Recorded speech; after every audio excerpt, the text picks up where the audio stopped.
주님께서 여러분과 함께 마테오가 전한 거룩한 복음입니다.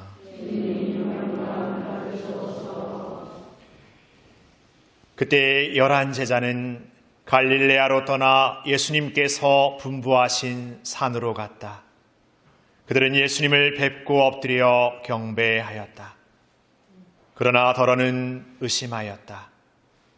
예수님께서는 그들에게 다가가 이르셨다. 나는 하늘과 땅의 모든 권한을 받았다. 그러므로 너희는 가서 모든 민족들을 제자로 삼아 아버지와 아들과 성령의 이름으로 세례를 주고 내가 너희에게 명령한 모든 것을 가르쳐 지키게 하여라. 보라, 내가 세상 끝날까지 언제나 너희와 함께 있겠다.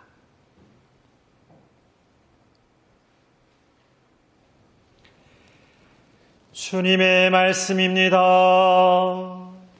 그리스도님 찬미합니다.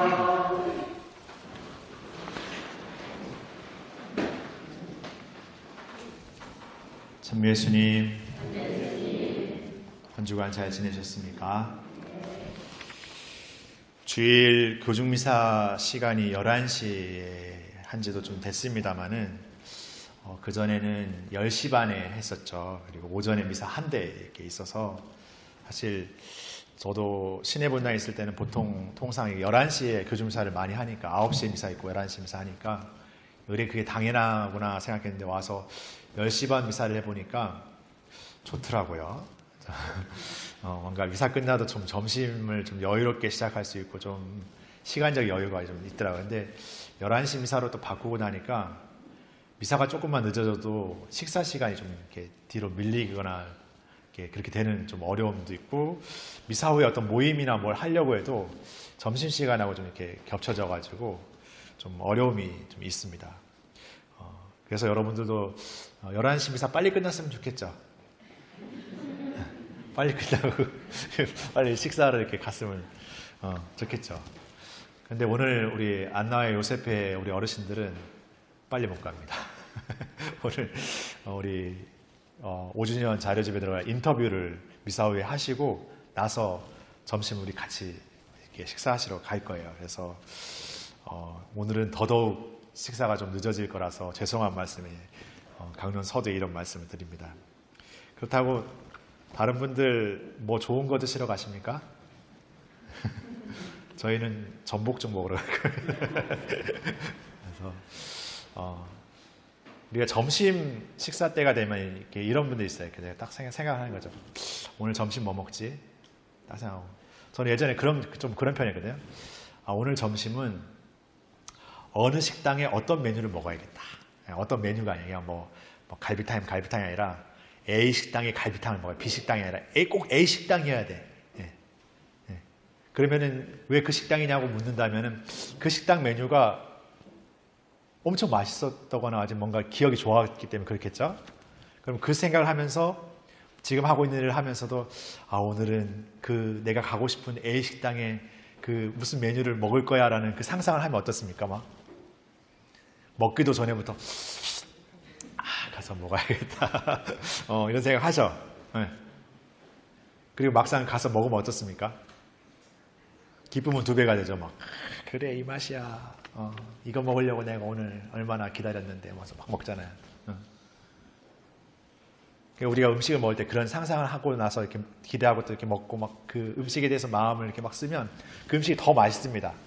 그런데 음식을 오늘 점심 뭘 먹긴 먹어야 될 건데 뭐라도 그냥 빵 먹어서 확 떼어버려야지 이렇게 딱 생각해서 먹는 점심을 생각하면은 그게 맛있어서 먹는 게 아니라 때워서 먹는 거죠. 그냥 점심은 먹어야 되니까 어쩔 수 없이 먹는 그런 음식은 어떻습니까? 그런 음식도 여러분들은 맛있다 이렇게 생각하실지 모르겠지만 그렇게 생각하면 점심이 이렇게 맛이 별로 없어요. 그냥 이 끼니 때운다는 마음으로 이미 마음 자세가 끼니들 때워야겠다는 마음을 먹기 때문에 음식의 맛이 뭐 좋고 나쁘고가 그렇게 중요하게 여겨지지 않을 뿐더러 그게 내한테 큰 상관이 없다고 생각하기 때문에 오히려 더 그 맛을 어떤 면에서 좀 이렇게 관대하게 이렇게 생각하지만 사실 잘 못 느끼잖아요. 그런 것처럼 우리가 어떤 것을 우리 안에 이렇게 먹는 것도 그렇고 우리 안에 어떤 행하는 것도 그렇고 우리가 어떤 하는 일도 그렇고 나름대로 거기에 참 마음을 이렇게 긍정적이든 좀 크게 애쓰면 거기에서 오는 참 그 기쁨도 참 큰 것 같습니다. 우리가 이렇게 미사를 봉헌하지 않습니까? 미사 안에는 두 개의 식탁이 있다고 표현을 해요. 이 말씀이 선포되는 말씀의 식탁이 있고 성찬의 전례가 이루어진 성찬의 식탁이 있어요. 두 개의 식탁이 꾸며져요. 그러면 미사는 시장 예식과 마친 예식이 있지만 처음 독서와 복음을 읽고 사제가 강론을 봉독하면서 이 말씀의 식탁에서 하느님의 오늘 교회를 통해서 신자들에게 우리들에게 선포되는 말씀을 이렇게 나누고 그 말씀에 대한 의미를 서로 이렇게 나누는 식탁을 이렇게 펼쳐요. 그럼 여러분들 한번 상상해보세요. 아까 음식처럼 오늘 말씀의 식탁에는 뭐가 올라올 건가? 말씀의 식탁의 음식은 오늘 어떤 맛일까? 오늘 말씀의 식탁의 맛은 어떤 특별함이 없을까? 뭐 이런 상상 안 하시죠? 그냥 오늘 독서 복음 오늘 독서 복음은 마태오인게 오늘 독서는 로마서고 오늘 내가 이 독서니까 나는 오늘 에페소 읽을 건가? 뭐 이렇게 하시잖아요. 물론 제가 너무 이렇게 여러분들을 이렇게 너무 이렇게 단정지어 판단하는 게 아니라 그냥 좀 그런 면에서 얘기해 보자고 해서 말씀드리는 겁니다. 물론 독서와 복음 말씀 미리 읽고 충분히 묵상하고 나서 이렇게 미사에 오시는 분들도 있으시죠. 근데 우리가 이렇게 많은 경우 그냥 의례적으로 듣는 책의 내용처럼 듣게 되는 게 또 독서와 복음 말씀이고 또 미사의 이렇게 말씀의 전례라는 생각이 들 때가 있습니다. 뭐 저 역시도 그럴 때가 있으니까요. 그래서 우리가 이 말씀의 식탁에서 선포되는 말씀이 어떤 면에서 그냥 책에 있는 것이 이렇게 들려지는 게 아니라 정말 우리를 살아있게 하고 우리를 살아가게 하는 생명의 말씀이라는 마음을 더 많이 가졌으면 좋겠어요. 그러니까 우리가 요한복음의 어떤 그 표현을 보면은 말씀이 사람이 되셔 우리 가운데 사셨다라고 표현하잖아요. 그러니까 예수 그리스도 그분의 현존이 이 말씀 안에서 생동감 있게 현존하고 살아있는 말씀으로 우리에게 선포되어진다라는 걸 표현하는 거거든요. 근데 우리는 그 살아있는 말씀을 그냥 책에 있는 글자나 문자의 어떤 말씀으로 생각해 버릴 때가 많다라는 거. 아니 그런 말씀으로 이렇게 뭔가 타성에 젖어버린 우리가 되어버리는지도 모르겠어요.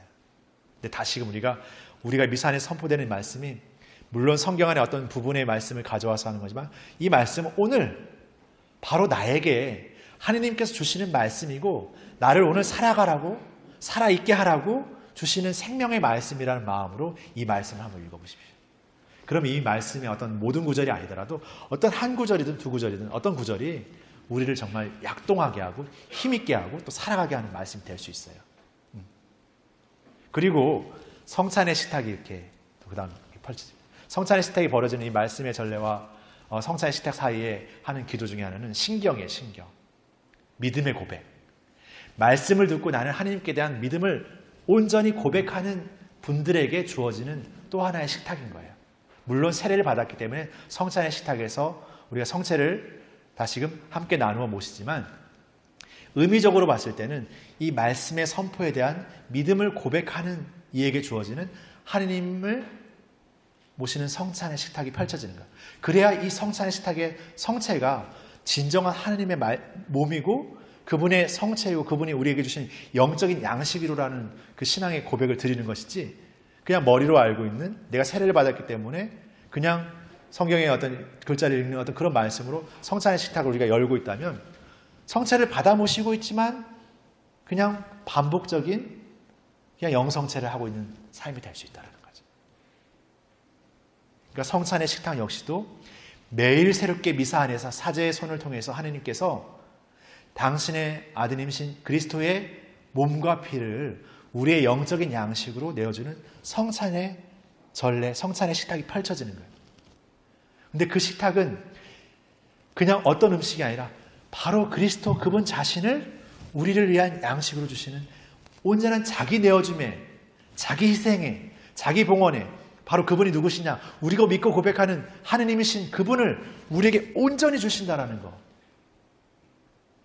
그 식탁의 성체, 그분을 우리가 우리 안에 모신다라는 거. 그분을 우리의 이 몸 안에 모신다라는 거. 우리의 이 작은 감실 안에 움직이는 이 지성소 안에 모신다라는 거. 얼마나 복된 일이고 값진 일입니까? 얼마나 큰 사랑을 우리가 받고 있는 겁니까? 그 한없는 사랑을 우리가 받고 있는 그 사랑의 자리가 바로 이 미사의 자리는 말씀과 성찬이라는 두 식탁을 통해서. 그러게 말씀은 우리에게 새로운 생명에 약동하는 말씀이 되고, 성찬의 식탁은 다시금 우리가 예수님과 더욱더 하나 되고 온전히 일치되어지는 그런 예수님과 하나 되는 삶을 우리가 매일 미사 안에서 이렇게 체험하는 거예요. 그 큰 사랑을, 그 큰 기쁨을, 그러기에 우리가 이 기쁨과 사랑을 다른 이들에게 전해줄 수 있는 거예요. 다른 이들에게 전해줘야 하기 때문에 뭔가를 막 머리로 알고 뭔가를 해야 된다고 막 생각하고 의무감에 이렇게 차는 게 아니라, 이 안에서 흘러넘치는 사랑이 너무나 크기 때문에 나는 전해줄 수밖에 없는 거예요. 전해야 될 수밖에 없는 거예요. 너무나 차오르는 기쁨이기 때문에 전할 수밖에 없는 거예요.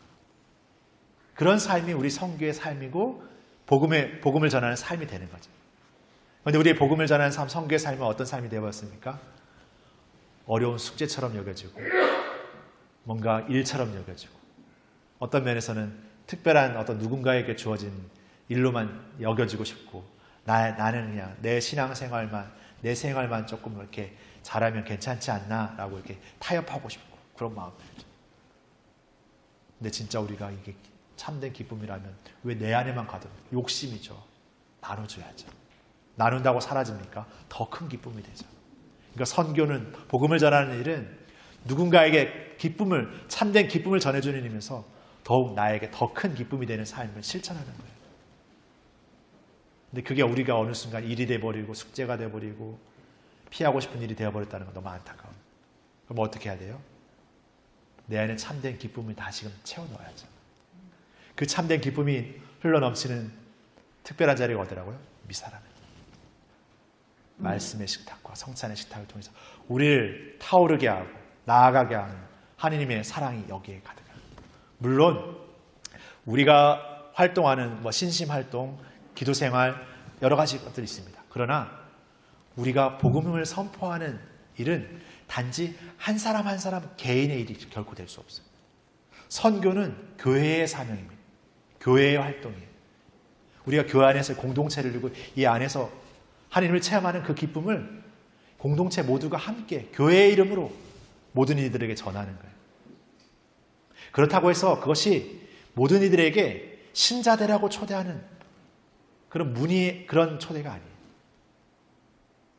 가톨릭 신자가 되라고만 초대하는 초대가 아니에요.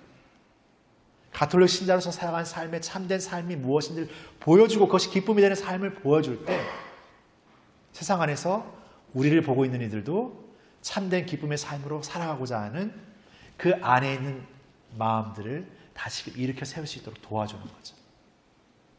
우리는 신앙 안에서 우리 모두가 하나님의 창조된 모상의 존재로 태어났다라고, 하나님의 닮은 존재, 그리고 그 모상 안에 하나님이 닮은 그 얼을 넣어주셨다고 우리 믿음으로 고백합니다.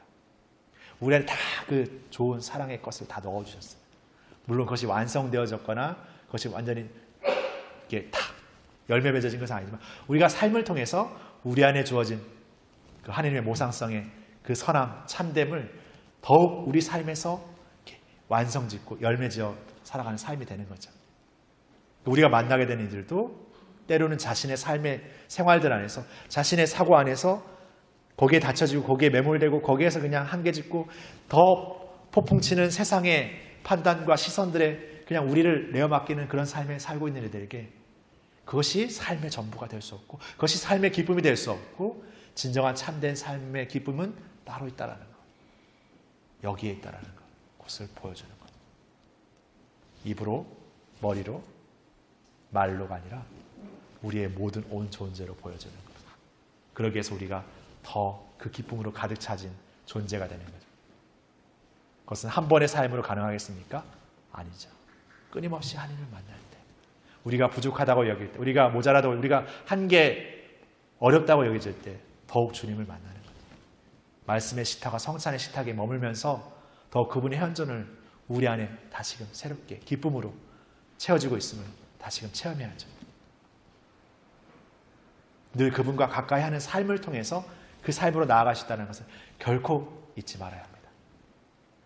우리가 이렇게 공동체를 모여서 기도하고 미사하는 이 신앙의 시간들을 통해서 진정한 기쁨으로 나아갈 수 있는 삶을 준비하는 시간이에요. 그래서 미사는 파견된다는 의미를 지니잖아요.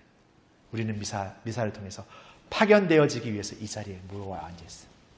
그리고 먼저 그분께서 주시는 그 큰 사랑을 다시금 우리 안에 먼저 담고 있어요. 오늘 바울 사도가 전하는 것처럼 그 기쁨을 전해주는 이가 있어야 들을 수 있는 이도 있고 기쁨을 맞아들일 수 있는 이도 있는 거죠. 모두가 불륜받았고 모두가 파견되어지고 있습니다. 그 삶을 기쁨으로 살아가라고 부르고 있습니다. 내가 기쁘지 않고 내가 뭔가 내 생각과 판단에 굳어지고 있다면 다시금 하나님 앞에 머물러서 그 부족함을 고백하십시오. 그 나약함을 고백하십시오. 분명 하나님께서 우리의 나약함과 부족함을 넘어서 채워주시고 깨우쳐주시고 이끌어주실 것입니다. 그 믿음을 고백할 때 다시금 우리의 삶에서 그 기쁨으로 나아갈 수 있는 삶을 우리는 새롭게 이렇게 경험하고 체험하게 될 것입니다.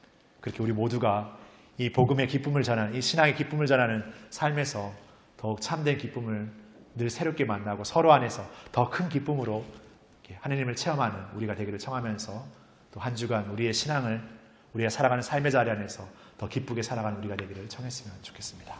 잠시 묵상하시겠습니다.